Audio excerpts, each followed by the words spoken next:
What's going on? What's up? What's up, beautiful people? Thank you for coming through to the Unstructured Live. We're doing the post show for episode 8 of House of the Dragon, the King, the Lord of the Ties. There we go. The King of the Ties. So very close to as well. I'm by myself tonight. Mr. E is actually traveling, so he's having a really great time. He'll be back next week, so nothing to worry about. We are still doing this here. What a great episode! Wow, there's a lot to unpack. I've been very critical of the series. Probably had the biggest moment of the season. We're gonna unpack all of it. We're gonna go line by line. There's a couple of things that I do want to go over. First of all, hope everybody's doing well. I have a little um, poll in the chat. Let me in the chat. Yeah, let me know what you guys think of that poll. And don't forget to send in your questions. We'll discuss in live as well. Any feedback, I would really appreciate. That will keep us going with the show. So one thing that I kind of wanted to start the show with is I have made some shorts and some TikTok videos because we do TikTok as well.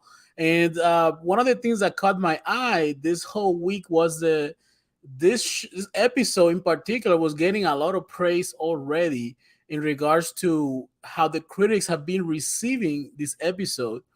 Um, the episode was already rated 10 out of 10. They were saying this is probably the best episode of the season so far, also the longest episode of the season.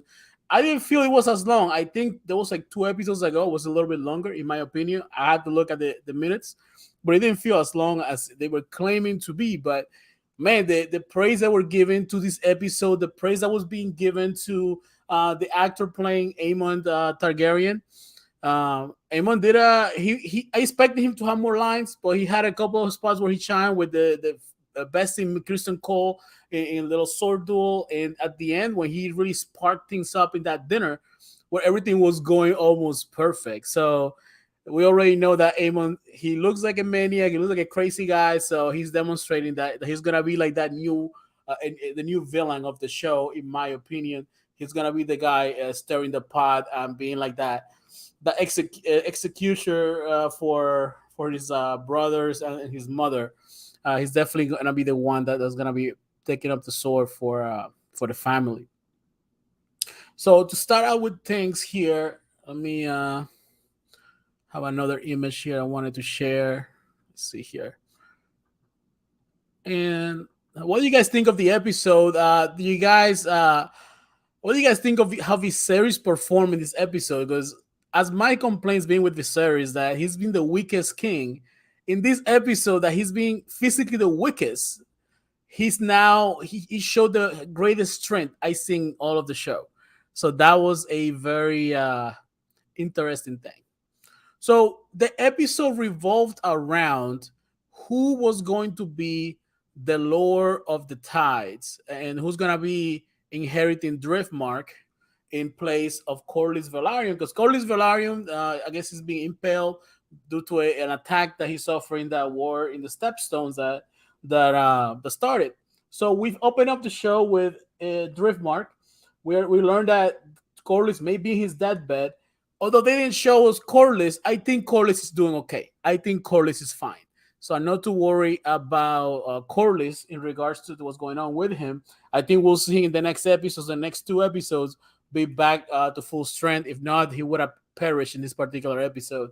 I think his character uh, brings his presence brings a lot to the show, especially now that his brother's gone. Because I would have think his brother would have taken his place, or at least sided one of the with Allison. But being that what happened in this episode, we're not gonna have Vaemon very much on the show.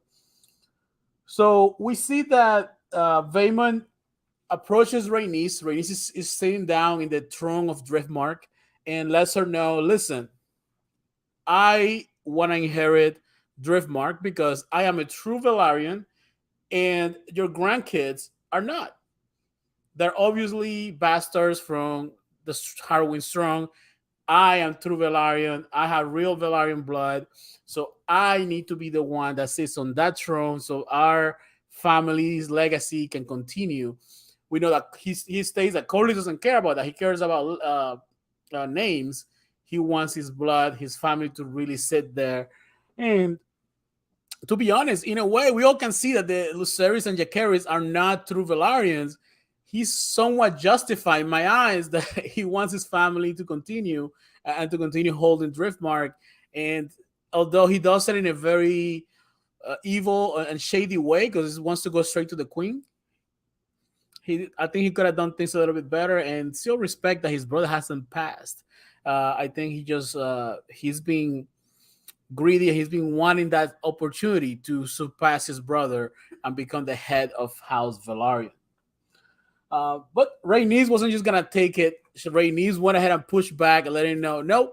Corlys wants Lucerys to inherit because that's Laenor's kids, and she's willing to fight for Corlys's wishes, and that's key because we know that she pleaded with Corlys that she wanted the girls, Rhaena and Baela, to inherit um, Driftmark, and we see that although that's not her wish that Lucerys and Jacaerys get it, she's still willing to defend it for her man. That's a real one. She's a ride or die right there. The next scene, we have Viserys. We see that we hear that Viserys is very ill, and we see a comment. We hear a comment that Alicent is the one ruling in its place. We see a scene where Daemon finds 3 dragon eggs. We can only assume that some of the kids are going to inherit those. Especially, we have a brand new litter of kids. We noticed that Rhaenyra and Daemon have 2 kids, and Rhaenyra seems to be pregnant. And we see that Joffrey Velaryon is finally shown in the show. Before, in the last episode, I believe he was a baby. So with this 6-year time jump, we have new kids, and they made somewhat of a push that Aegon and Helena already have kids from one of the scenes that was shown in today's episode. So we have our first comment of the day today. Let's see what we got here. What's going on, Dash Ribrock? Thank you so much for checking out the show as always. Paddy's acting was fantastic. Also, Corley's brother was great. Aemon, there's a new bad boy in town. I completely agree. That's what I said in the short. This is the new villain of the show. He looks great. He looks twisted. And I want to make an observation on that. If you take a look, if you look at the 2 families, Alicent's kids, and you look at Rhaenyra's kids. Rhaenyra's kids, they look like the good guys. They have the nice good guy haircut. They're well behaved. They know how to handle themselves in those public scenes. And then we have Alicent's kids. Aemon is a drunk. He's an abuser. His face, he looks inadequate. Then we have Aemon that looks like a maniac, and then we have Helena that doesn't feel too comfortable. She's a little weird with the things that she says and how she acts and behaves. Let's see what we have here. Bear with me. I have a bit of a cough here.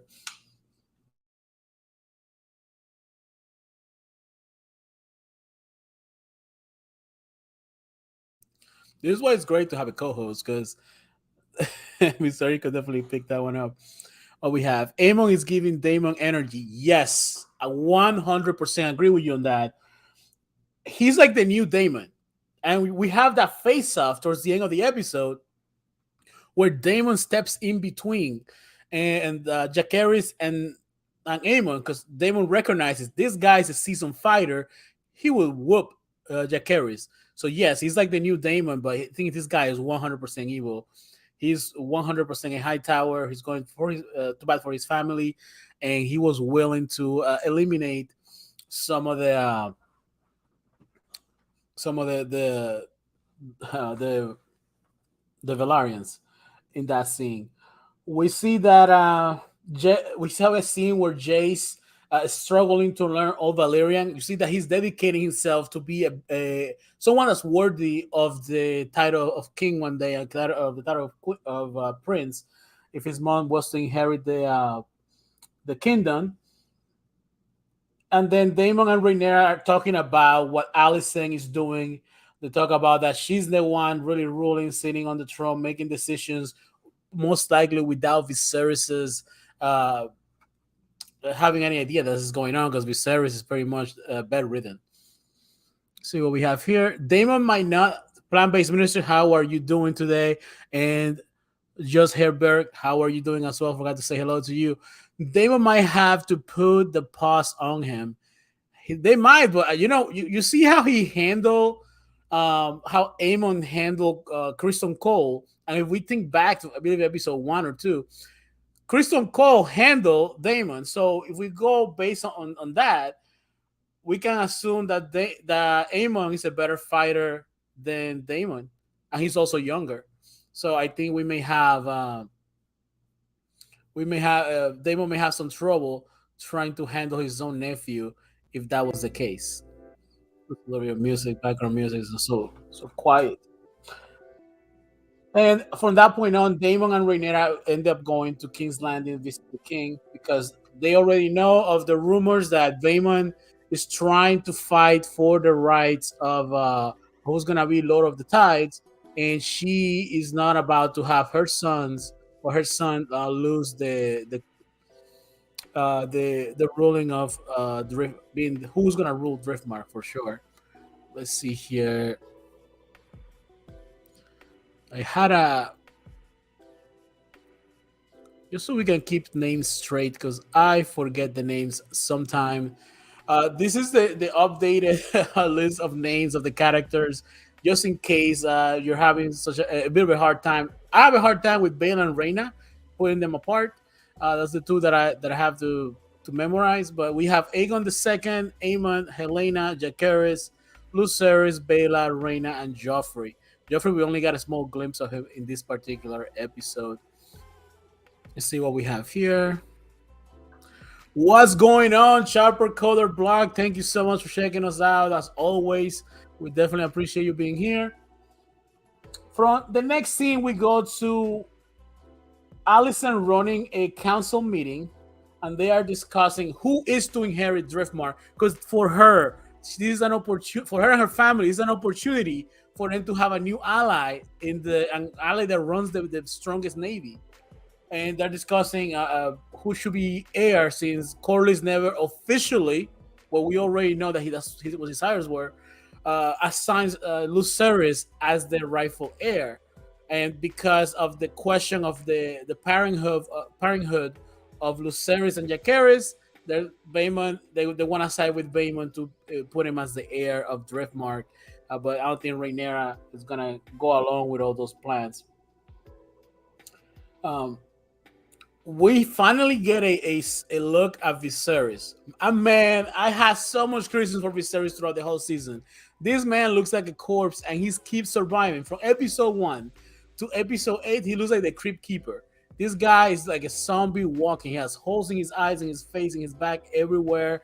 He has that leprosy, which is what's affecting him. And as I have mentioned in previous episodes, he is not supposed to be this old. He should be around his 30s and 40s, but because of 40s and 50s, but because of the stress of being a king and the leprosy that he's dealing with, he's aging at this rapid pace, and that's we see what happens to him in this episode.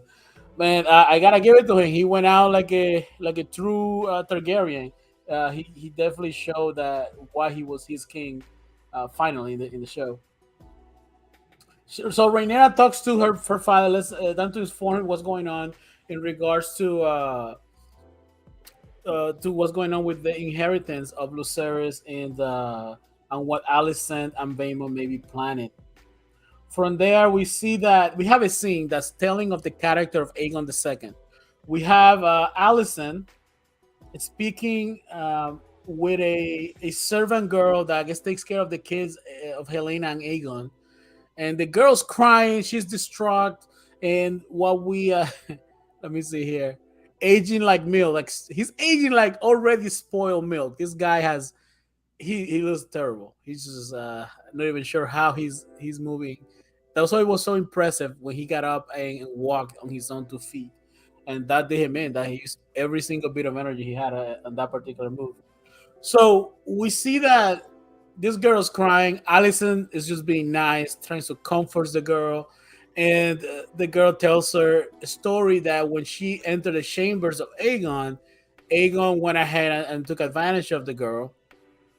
So, as a mother, she feels terrible that her son's acting out in this particular manner, and she kind of comforts the girl, but then right away says, "You know what? People might talk, so here's some cash and take this tea," because she doesn't want any bastards from Aegon and people questioning how fit Aegon could be as a king, in my opinion. So that's the reason she's doing that. Um, I thought she was actually gonna have the girl killed or eliminated. And there's some things that we see in the preview that I wonder if a kid that is shown is maybe a kid from that servant from other servants that Aegon may have parented or father. Let's see what else we have here. Then Alicent enters Aegon's room. Aegon is passed out, naked and drunk. This guy, he's been he's no good. He's probably the worst out of all the kids. He's definitely not fit to be king, and Alicent has to realize that. I think Aemon, although he's a little bit twisted, he'll make a better king between those kids that Alicent have. And she questions him like, "What are you doing? You're, you're not acting like somebody that should be king." And he lets her know that he's under so much pressure. He's breaking down under that.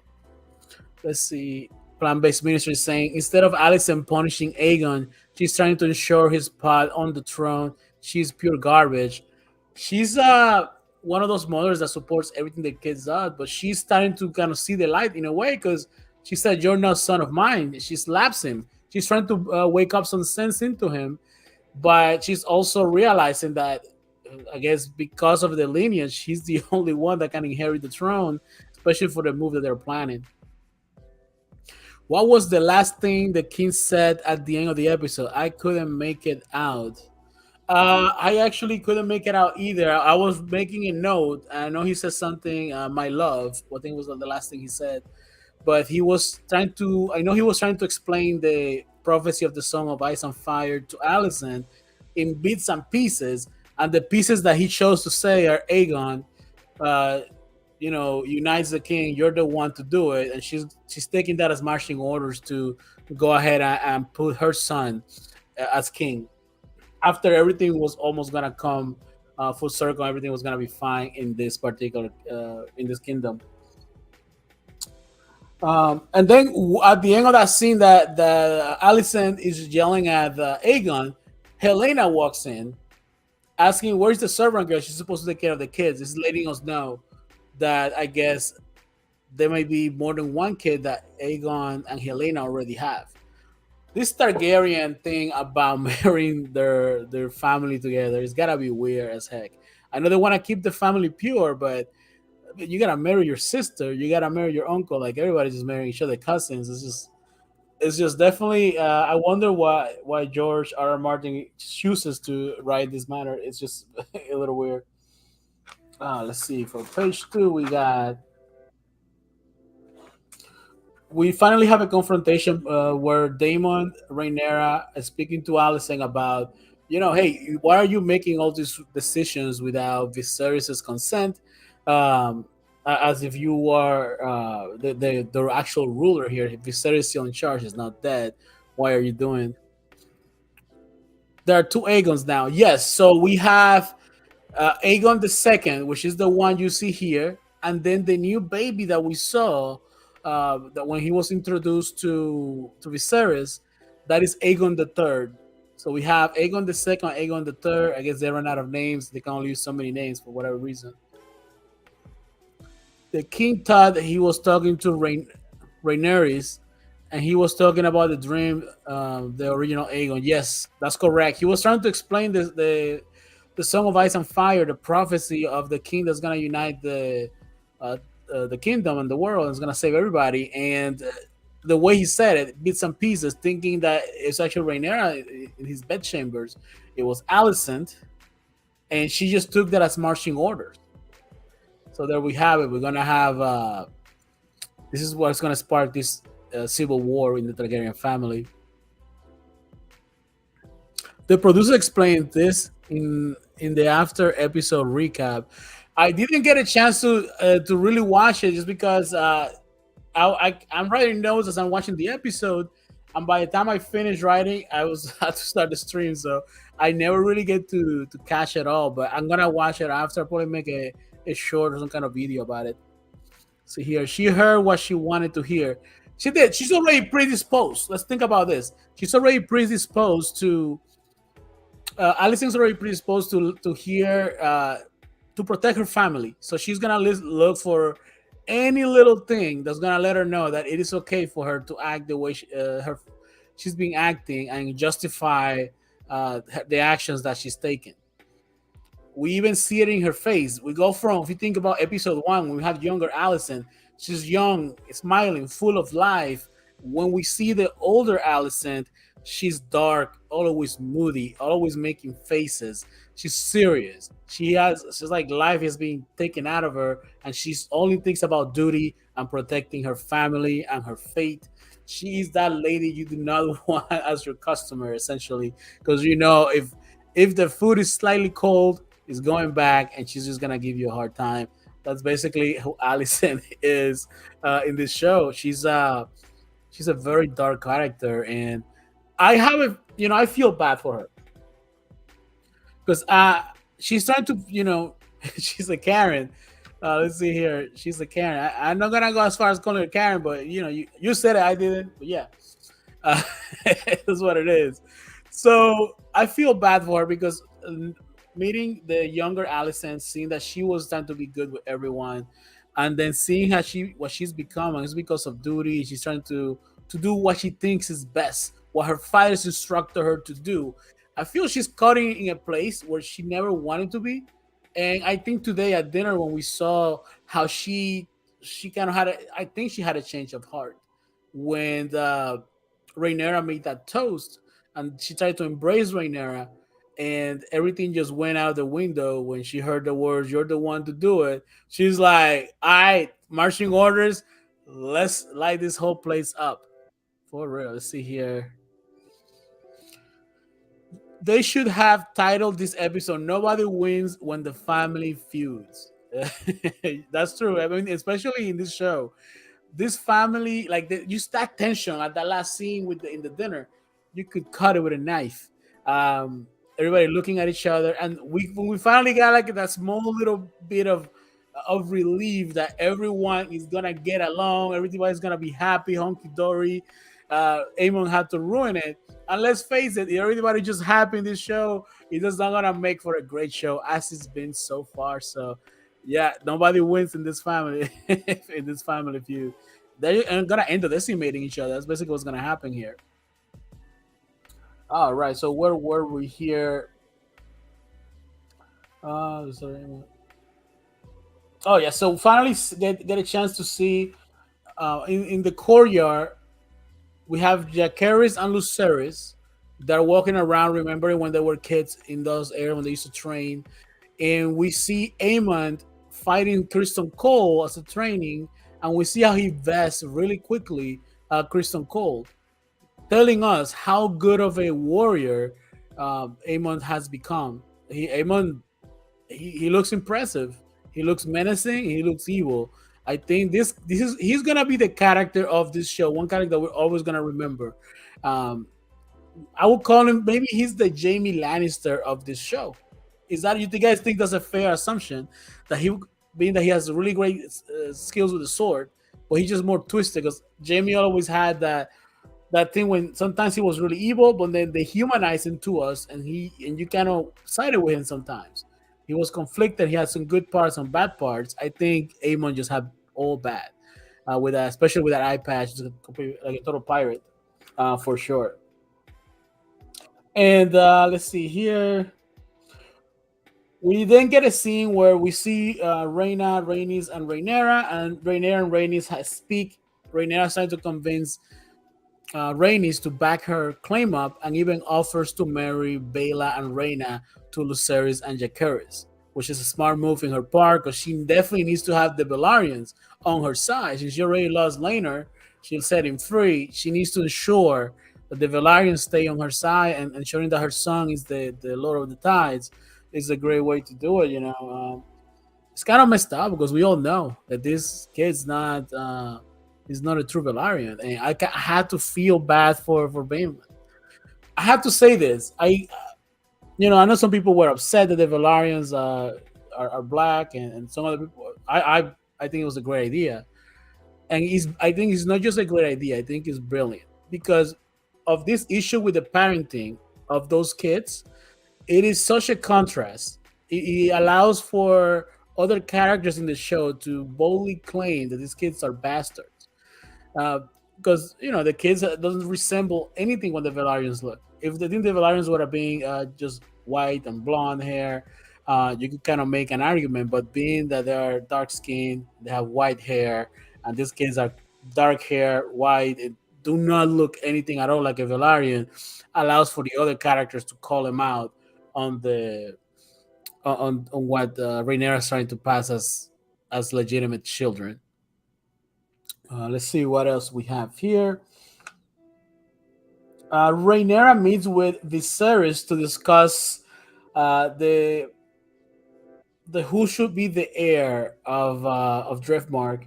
Viserys is weak and he's trying to hear, but he's just not. He's so much pain.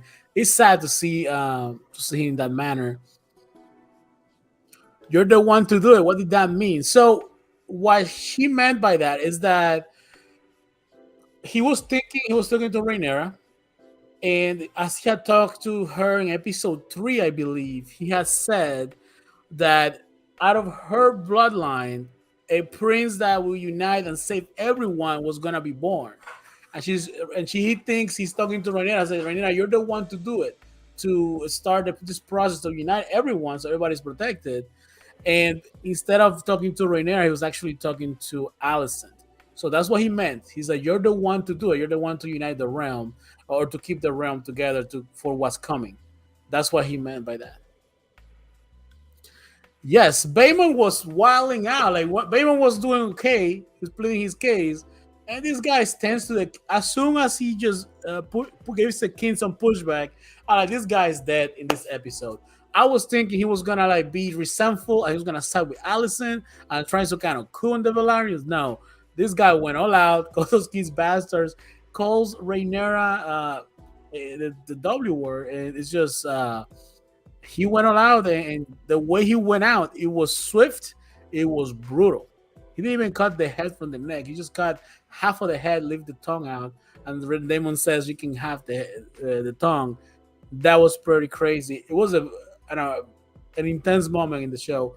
One of the best ones so far. Excuse me, just 1 second. All right. Let's see.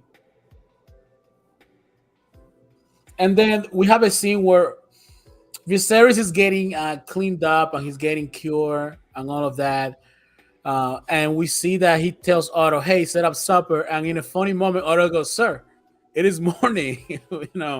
He's like, "I know, Otto. I just want to set up supper. I want everyone, the family that I haven't seen, to be all together." We can assume that he may have been feeling that it wasn't going to last very long. And this was the last opportunity he had to have the family together. Let's see here. We have a comment from Plant Based Ministry. Jon Snow is the descendant of Rhaenyra. That's correct. He is the prince that was promised. Since from Rhaenyra's bloodline, you have Rhaegar Targaryen, who is the father of Jon Snow. You have Jaehaerys, and then you have the Mad King. I think the Mad King was named Viserys as well, or you might correct me on that. I don't remember exactly. And then you have Rhaegar, and then you have Jon Snow after that. Let's see. And then we have the scene that this is where everything went down in regards to who's gonna inherit Driftmark. We have Otto holding court on behalf of the king, and he's listening to the case of Baemon, what Baemon has to say in regards to who should inherit Driftmark. Um, and at that moment, we have Baemon saying, "Yo, I am true Velaryon. I have the blood of a Velaryon," and he questioned the parenthood of Lucerys and Jacaerys. At that moment, the doors open wide, and we have King Viserys come in. And this is what I was talking about earlier. That this is at his weakest moment. This is a king that his character has been weak throughout the whole season, from what I've seen so far. And at his weakest moment, this guy gets up, puts some clothes on, puts his mask on, and he little by little walks all the way up to the throne, sits down, and makes some strong decisions. At his weakest moment, he shows the greatest strength that he's made so far. I said, okay, it's making sense now. Yes, sir. Yes, sir. So we go here. And just to think about, like, I don't know, I'm not sure how they're gonna do this because I do, from my understanding of the timeline, uh, the Dance of the Dragon, I think it was a little older than the 172 years before the events of Game of Thrones. So I was thinking this was gonna be a little bit older, but they're gonna get to the lineage at some point because there's a whole lot of other stuff that happened after the Dance of Dragons, which lasts quite a bit. I know some of the other shows that they're working on are going to address some of the things that are happening right after this period, which is some great stuff that's coming up. And then Viserys says, "Why are we holding court for something that was already decided? We already knew that Lucerys was gonna be the heir to Driftmark. This is what Corlys wanted. Why are we arguing something that we already know what's up?" And this is when the Vaemon tries to argue his case, and we see that Viserys sides with Rhaenyra in this instance. This enrages Vaemon. He pushes back against the king. He calls this Lucerys and Jacaerys bastards, and excuse my language, he insults Rhaenyra's reputation. He calls it a W word, which I'm gonna repeat, but he definitely went all in on that. Make sure to put a different image here. See, we're producing and talking at the same time. See, I think I had an image of. This is the scene right here where the King Viserys mans up and walks into the throne room and lays the law down. When this happens, Viserys says, "I'm gonna have your tongue for that." And right as he finishes that sentence, what? Daemon chops half of the head off, tells him, "You can keep the tongue. Here's the head." Wow, what a moment! And everybody got scared for a second. This tells us that Daemon is there, loves Rhaenyra. He's there to defend her honor at a moment's notice. At a drop of a pin, he went ahead and sliced that head up like a melon. And we can tell that his sword, remember the sword that Daemon has called Dark Sister, is one of two uh, swords that are legendary or that belong to the Targaryen family. Forgot what the other sword is held by King Viserys, and no, it's normally given to who is going to inherit the throne. And I forget the name of that particular sword, but the Daemon sword is called Dark Sister. From there, we have that Daemon's head is cut off. There was a scene where Helena says something. I think that was a little later on, but before I forget, she says at dinner, I think she said, "Beware of the beast or the beast beneath the board." I think that's what she said. So remind me to go over that once we get to that point. So we got a couple more comments. No, sir, he is not messing around. Damon went in and he's defending his woman, and as he should, because Baymon crossed the line. Baymon could have been, you know what, King Viserys, I don't agree with what you're saying here. I don't think this should have. You should be telling us Valarians who should inherit who. But the way he went about it, insulting the kids openly in court, Viserys already said in the previous episode, anyone who says this, okay, is gonna suffer some severe consequences. We see what that is. Damon handed the law very swiftly in that particular moment. I completely agree. It's a great scene. In the one of the better scenes in the whole show, I would say, so far. It's probably the most intense, most tense scene that we had in a while. I'm assuming next episode is gonna be tense from beginning to end. From what we saw there, we know that Viserys is dead, and some shenanigans are gonna be happening on the next episode. By the way, guys, thank you so much for being here. If you're watching, don't forget to submit any questions. We'll read it on the chat. Helps me keep the conversation going. See Mr. E's out there in some tropical island, hanging out, having a great time. Um, and yeah, don't forget to like the video, subscribe to the channel if you like what you're seeing, and share it with your friends. Thank you so much for being here again. From that point, we have a dinner where all of the families together. We finally see since a few episodes ago. So, well, actually, last episode they were together, um, and it's been 6 years. We have the Rhaenyra and Damon's family all together, and we have the Viserys, we have Otto, we have Alicent, and we have their kids all together at the table having dinner, and a very weird and tense dinner. Which when Viserys speaks, and he speaks from the heart. He shows in his face, lets them know, I want to make sure we're all united, we're all together, we're all good. It moves Rhaenyra. Rhaenyra makes a toast, and on that toast, she thanks Allison for being loyal and loving her father and taking care of him. Because let's face it, Allison had a tough job, like taking care of Viserys. Viserys, it looks like a corpse, it looks like a zombie, and she had to lay with him. She's giving him kids. She's been loyal. For as far as we know in the show, we don't know of any indiscretion that she may have had. She's seen like a very pure and strict character. In the books, from my recollection, one thing that I don't think they display is that she previously had a relationship with Daemon Targaryen before Rhaenyra had it. So that's not something that's spoken on the show, and that could have been something that they could have brought in to kind of add more fuel to the fire of why she is so upset with Rhaenyra, and she's so fearful of her, and how they feel about each other. Because in the books, she had a relationship with Daemon prior to, I guess, when she was young and younger. That was the case, because there's a small age difference between Rhaenyra and Alicent. Um, so yeah, in that toast, we see that Rhaenyra thanks Alicent, and this moves Alicent, and we kind of see a regression. That's what inspired me to put that poll on the chat, that Rhaenyra, that Alicent may have had a change of heart because she was touched by it. She kind of, like, you look at her face, you could see, like, you know what? Let me forget about this. Let me just accept what Viserys has won here. I think that's the best for the realm. That's best for the family. And let me embrace my old friend. I think that may have been what she was feeling. She looked like she was repenting from what was going on. I wonder who Alicent is gonna marry now.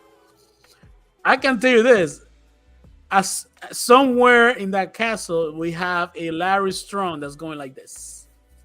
This guy is ready to jump into the bones, in my opinion. But I don't know. I see her as I see some of the. We look at some of the queens in Game of Thrones. They never married. Like, we look at some of those characters don't. They just stay alone. I think that's she's just gonna dedicate herself to her children, and I don't think she has time to think about who she's gonna marry, because she's not gonna marry another king. She's gonna be queen regent, or just the other queen, right?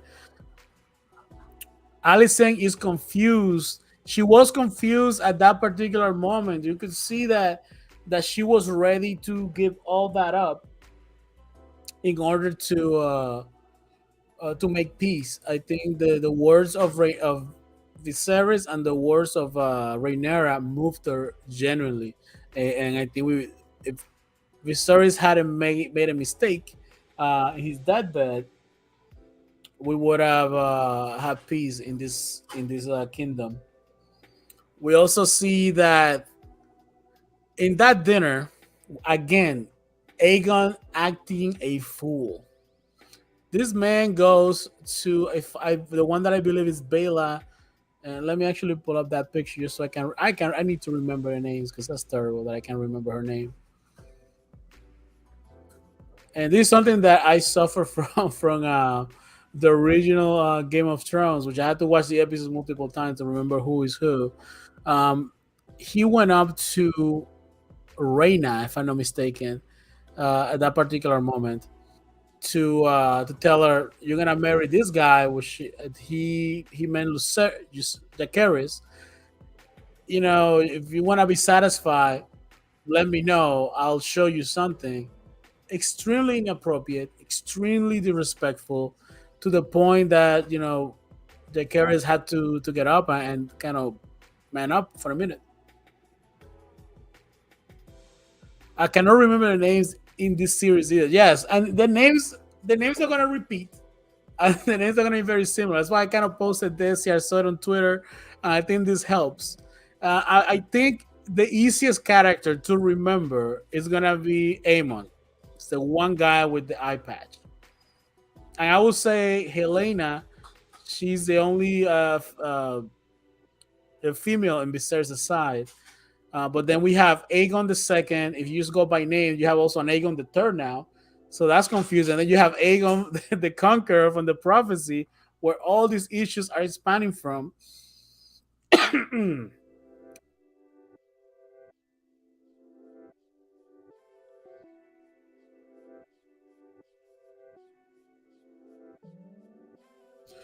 Yeah, where all the issues are spanning from. Like, and then, if I'm not mistaken, Jon Snow real name in Game of Thrones, Aegon the Fifth. I believe it's either Aegon the Fifth or Aegon the Sixth. So the Aegon name is the most popular name in this show, from the looks of it. It's Aemon Viserys. It's Aegon, Aemon Viserys, and Jaehaerys. I think those names are used a lot throughout the show. If you throughout the books, if you read, you keep track of it. You need a family tree. I had one last week, I think.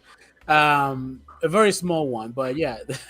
Just think on this left side, on this image, we have all the kids between Alicent and Viserys, and on this side, we have the kids that are gonna be between Rhaenyra, Daemon, Laenor, and Harwin Strong, quote unquote. That's the best way to keep them. The ones with the black hair are gonna be Laenor's kids. But yeah, especially when you think about the names of the females in the family, we have Rhaenyra, Rhaenys, Rhaena. Everybody, all the females have the very similar names, such as variations of the same name. So it gets a little confusing. I'll tell you this: by season two, I'm gonna have these things memorized. One thing that keeps happening to me, the more I watch the show, the more I want to go back and watch the episodes from the beginning, especially for episode one.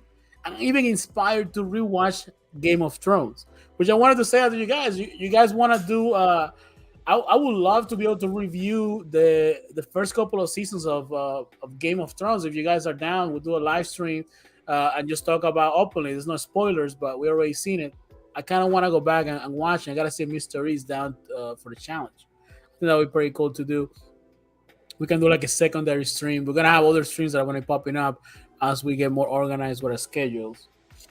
Now, so yeah, we have that scene where Jack Harris had to stand up and he held his own pride. You know what? This is not the time to lay the law down. So he sits down, and at that moment, he almost sits down. And at that moment, we have Aemon get up. Like, what are you gonna do? Because Aemon was ready to go to action, just like Damon is ready to go to action for his brother. Aemon is inching just to get into a fight with his cousins or his nephews. Sorry, and he makes a toast to his cousins and his family. Um, then we finally have, let's see, Helena makes another toast in regards to Bela and Reina because they're getting married since the marriage was announced, and tells her, you know what, he just ignores you unless he comes home drunk, telling her that this poor girl is probably being tortured. We know that she has this what they call the dragon dreams, where she sees these premonitions. That's probably messing with her head. That she likes playing with the spiders and all these critters, and she's probably a little messed up in the head already. And then her mom marries her to her brother who's a psychopath, and this she's probably in some kind of family trouble. Like her mind is very fragile, as we can see in the show, and the actress portraying her is doing an excellent job at showing us how she is handling everything that's going on. Like she's inadequate in socially, even when she stands, she's always kind of hunching, afraid to kind of face people, afraid to speak, and then she says things in riddles. Then when she's trying to interpret those dragon dreams, which is a family gift from the side of Viserys. And there's there's a few Targaryens that are able to do that. They're able to see the future, but they see it in riddles. I guess that's the situation there. Yes, that's the correct word. Very aloof. There was a picture that I had, and I don't know if I have it on here, where she's standing with the family. Let's see here. She's standing like they're all standing together, and she's just very inadequate at that moment. I don't know. Let's put this picture here because this is the dinner. This is not the picture I'm referring to, but I believe that's the dinner when the Alicent and Rhaenyra embrace each other. From that point, Jace toast to Aemon, Helena toast to Bale and Reina. Viserys is moved at this moment. If you see Viserys' face, this man is happy. He's enjoying that his family seems to be getting along finally after so many years. You have to think. We had initially a 10-year jump, now a 6-year jump, about 16, close to 20 years of conflict, of that inner turmoil, and Viserys having to deal with that, the stress. And at this moment, he's happy, and I think he's realizing, I think this is my last night. I think he used up all his energy, everything he has, given it away in this particular moment, and he's dying as a happy man because finally he sees his family united as one, which is what's needed for the realm to be successful. And this is when we see this moment here where Rhaenyra and Alicent embrace each other as friends. Where Rhaenyra is letting her know, well, I'm gonna go. She's like, no, don't go. Don't go, Rhaenyra. Well, at least I see my kids off so they can leave. And man, she definitely should have left because next episode, we're gonna see what kind of shenanigans Otto is gonna be up to, what kind of shenanigans Alicent may be up to now that she has you in her head marching orders. Let's see here. The king grows them out at dinner. Look at my eyes. This, you know what that reminds me of? No, I won't even go into that. It's from like one of the scary movies. The guy that serves the potatoes. But yeah, like he, like you know what? I want you guys to see my face. He pulls that out. He has holes. He has the eye socket missing. Like nobody's gonna eat after that, sir. At least wait till dinner's done. But the man just wanted to let him know that I want you to see me as I am, and he definitely showed them who he is. And oh man, it's disgusting, completely disgusting. He's a walking corpse. I'm surprised. This guy has outlived every other character in the show from episode 1 to episode 8, and he lasted till episode 8, almost to the end of the season. I believe we have 2 more episodes left, and Gus from Breaking. Yes, yes, that's a good call out. Gus walking out after that bomb goes off in the home, and he's like the Batman villain, Two Face, where one face is completely destroyed and the other side is normal. But this guy is handling better than most, from the looks of it. Great call out, guys. Thank you so much for that. Thank you so much for all the feedback because that allows me to keep talking. A lot of times I bounce back from Mr. E. I definitely appreciate you guys commenting for sure. And thank you so much for hanging out with me here in this review, this live show. And then we finally get to the final scene of the episode where Viserys is laying down and he is hallucinating. He's talking about the Song of Ice and Fire, the prophecy of the Prince's Promise, and we believe that he's talking. He thinks he's talking to Rhaenyra, but he's talking to Alicent. Alicent is just saying to her husband, she's being loyal. She's being thank you so much, just Herberg. She's being loyal, and he mentions the name Aegon. You are the one to do it, the prince, and he just said it in another way where she can make out Prince Aegon is the one to do it. That's basically what she's hearing in her head. Like, okay, You want me to do it? I was about to make peace. I was about to be cool with your daughter. I'm about to make peace, and yeah, this is when Viserys passes at the end of the episode, and from what we see on the preview, if you guys had a chance to watch the previews here, yes, to stay on brand, you got it. To stay on brand, he had to make one last bad decision. He had, like, if you think about it, this is the best episode for Viserys. Viserys may show so much courage, show so much love for his daughter. Like he's the only daughter from the wife that he actually really loved, right? And at the end, he had to just after he already fixed everything, he went ahead like a bull in a china shop, destroyed everything. We talked about him being weak and just letting everybody else make decisions for him throughout the whole show. Then he finally makes that terrible decision at the end, or not decision, hallucination, and says what he says to cause turmoil and give us entertainment because it's definitely going to be exciting to see. We're going to have the Green Party versus the Red and Black Party between Rhaenyra and Daemon versus the Alicent and the High Towers. Um, let's see here. What else we have? So if you guys watch the previews, we see that everybody knows that the king dies, and we see that Otto is ordering to, I guess, lock the doors of the king.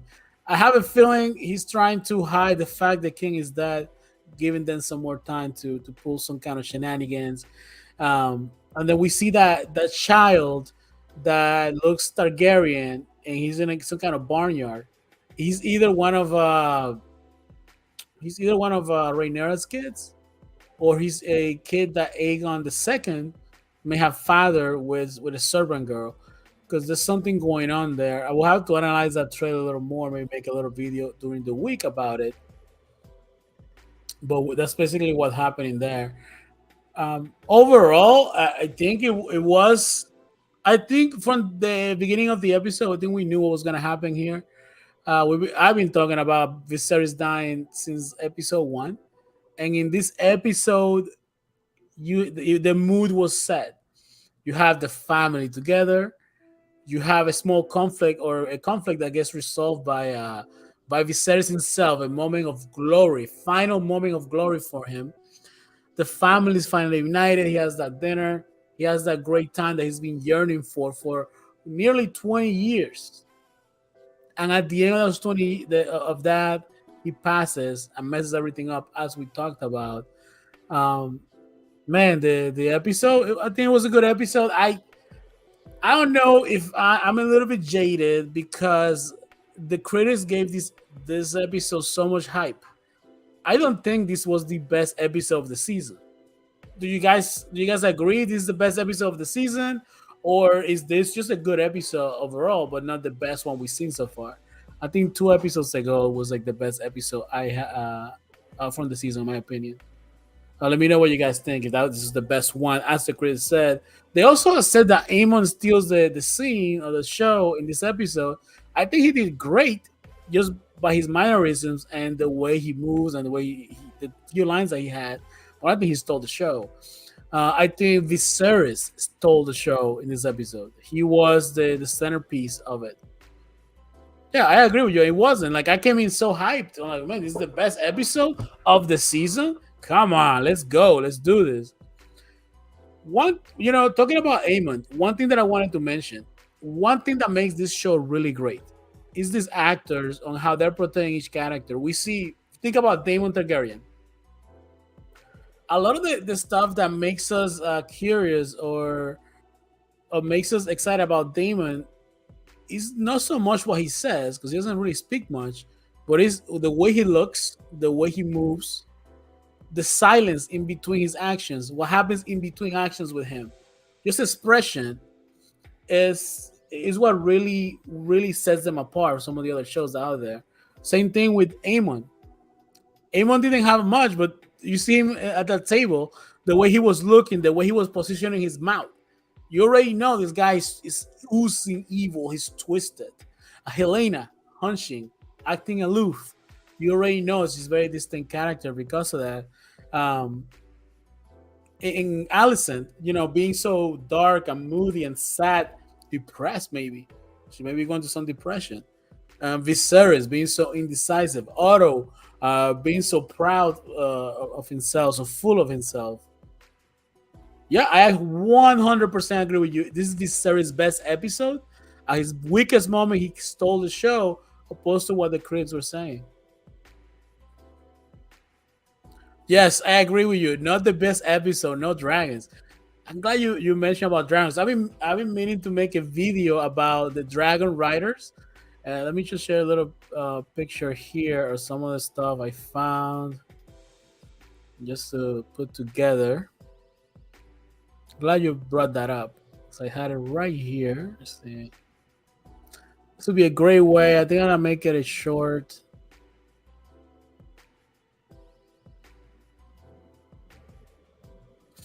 Right here. So what you see here is who the dragon, who owns which dragon, and who's the dragon rider, etc. Right. So first we have Cyrex. That's the dragon that's owned by Rhaenyra Targaryen. Then we have Caraxes, which is owned by Daemon. We have Vermax, which is Jacaerys' dragon. We have Melis, which is Rhaenys' dragon.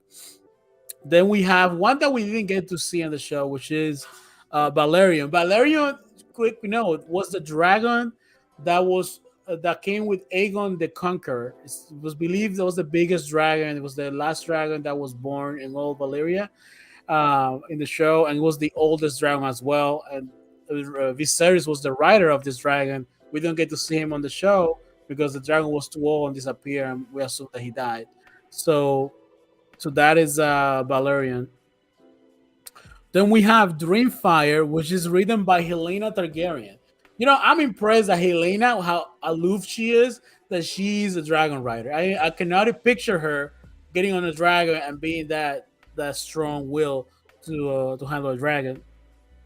Then we have Seasmoke, who was being written by Laenor Velaryon. If I'm not mistaken, Bela Velaryon is now the one that writes Seasmoke or Rhaena, one of the two. And so with that dragon, and then we have Vhagar, which was Lena Velaryon's dragon, and now it's Aemon's. Vhagar is also the biggest and oldest dragon in this time frame in the show. So that's pretty cool. Like we see that we have 8 dragons that is shown so far. If I'm not mistaken, at this time there should be 16 dragons in this with the Dance of Dragons, and a different number by the end of it. So that's pretty cool there.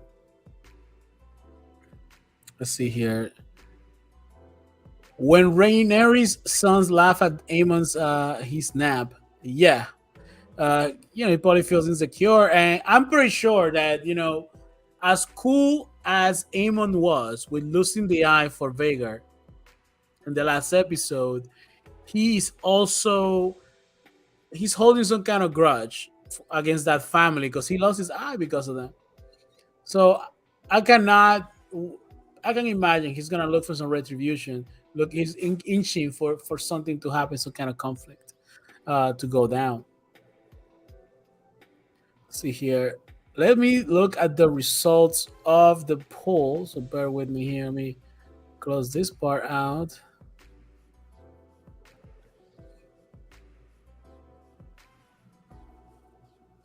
I'm gonna close the poll.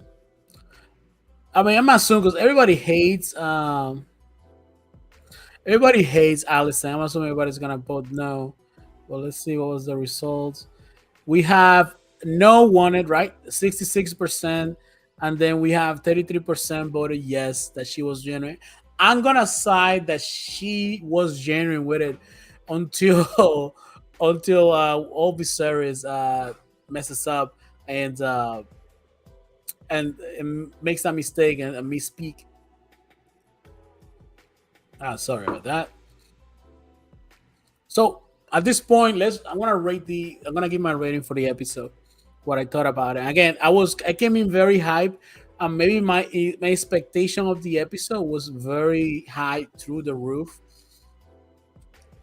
I think this episode deserves It was good because it gave us a lot of stuff. It gave us Viserys' best moment. We had a brutal death of Vaemon Velaryon. I think this episode should be a 7. Let me know if you guys agree. What did you guys rate the episode between 1 and 10? And remember, anything above 5 is above average, but 7 I think is fit. And maybe because my expectations were up here coming in for the show and for this episode, and to see what we had, slightly disappointed. Slightly disappointed. Sharper Color Blog agrees with me. 7 out of 10. Yes, my man. Yes, it is. I think last week's episode was much better. The maybe because the kids were involved and getting the dragon, and we got somebody that lost an eye. Tensions were even higher. This episode had two really great moments, which is that court scene with Viserys, and then the dinner. I think the two great scenes, the most memorable ones. Everything else that happened in the episode, somewhat forgettable. I don't know if you guys agree with me or not. But those two scenes really made this episode, and maybe the the critics hyping the episode so much kind of gave it some kind of handicap. Dash Ripro is gonna give it a 9 for Paddy. Oh, he took it away. I was calling it out, so let's see. I'll wait till he posts it again for sure. Let's see. I think I had another image here from the episode.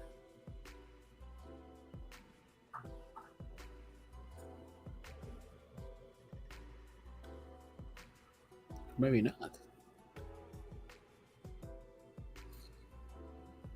You see, you guys get an idea how big Vhagar is.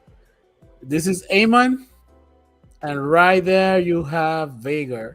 That's how big this dragon, how massive it is compared to the other ones. And one thing that we see that the dragons are getting smaller compared to the dragons that are older. So the longer they last, the smaller the generations become.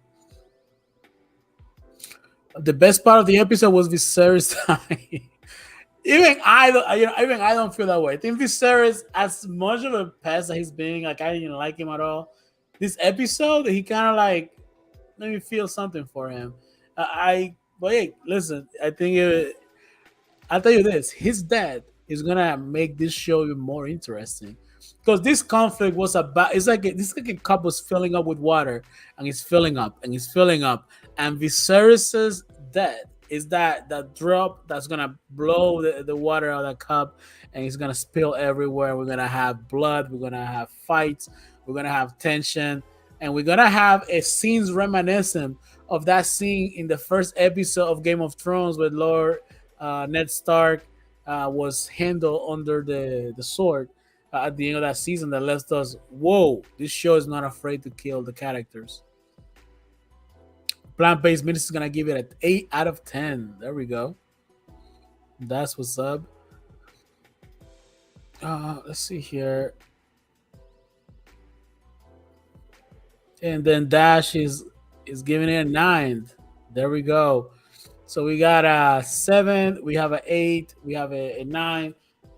I mean, the episode is. I'm not saying that it was a bad episode. I think I came in a little bit too hyped for it from reading what the critics were saying. Everybody was praising this episode. I was like, man, I was ready to get blown away, and came up slightly short. But a 7 is still good. I think a 7 is still a fair a rating for any episode, in my opinion. I kind of think we're kind of reaching the end of the episode. Everything that was everything that I have for this particular episode. I want to thank you guys. Oh, let's see here. The previous episode was my favorite. Yeah, that was a good episode. It wasn't bad. I think for me, it was 2 episodes ago. The one right before it. That was the one that I was more engaged. I think I gave it a 9 or 9.5 for a rating. That was the episode that really got me. As a whole, I have loved the series. I think that the series have been excellent. There was an article that came out that this show so far has gotten 781 million minutes of watch time, and that the Rings of Power has 1.3 billion minutes of watch time. But then you have to think about Amazon has, what is it, 200 million subscribers to their streaming service, opposed to, if I'm not mistaken, HBO Max about 77 million. So there's a big discrepancy. I think this show is still a better show, better written than what you have on the Rings of Power. I only seen a couple of episodes of Rings of Power, and I'm more engaged into this than one of the Rings of Power. The last two episodes are gonna be crazy. The last two episodes are gonna be out of this world, for sure. We're gonna have those shenanigans happening in regards to who's gonna be king. And you know it's gonna be some kind of fight that's gonna break out, that's gonna leave us like with our mouths open. Let's see. The Rings of Power is a very bad show. I can't just give a fair judgment because I only seen two episodes of it, or one and a half because I haven't finished the second one. It's okay. It's an okay show so far. Maybe it gets better as the show goes on. That's what I want to give it the benefit of the doubt. But you also have to remember there was an issue with the Rings of Power where the state that handles that property did not allow Amazon to use the characters that you know from the movies. I think they can only use like some side material that was available, and they had to set it as a prequel where none of the characters that we everybody knows are mentioned very much. So then you have like a whole new cast of characters, and people are just not happy with it. It gets worse. Oh man, like I don't know how I feel about that. I'm gonna have to watch it. We'll probably do a watch or pass on it, just to see. We'll watch like 3 or 4 episodes and then kind of make a recommendation, or skip this. Uh, we've been so focused on House of Dragon. I was waiting for a show like this. I would have to say it's been a minute. The closest I got to being this hype for a show was probably The Boys. The Boys is an excellent show.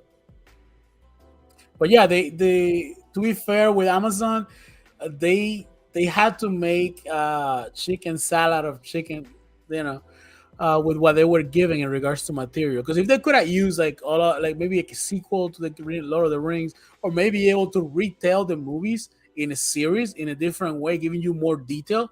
Because as good as movies can be, movies can only give you so much detail. Imagine that those movies being retold as a really high quality series. I think they could have done better because you're already familiar with those characters. People are gonna gravitate to someone that they're familiar. Because one thing that House of the Dragon has is that everybody likes the Targaryen family and the dragons, and you kind of know the world of Westeros, and you know the some of the history of it. You know what's going to happen in the future, so there's somewhat of an interest already built in. On this show for Rings of Power, being that it's a prequel, I mean, I don't hear too many people talking about it because it's like, okay, we don't know who these people are. It's not the stuff you went to the movies to see, and that may be where people are having a not having such a great time, but they're still getting what 1.3 billion minutes of watch time. So somebody's watching it, somebody's liking it. Um, so far, not me, but only one and a half episodes watched.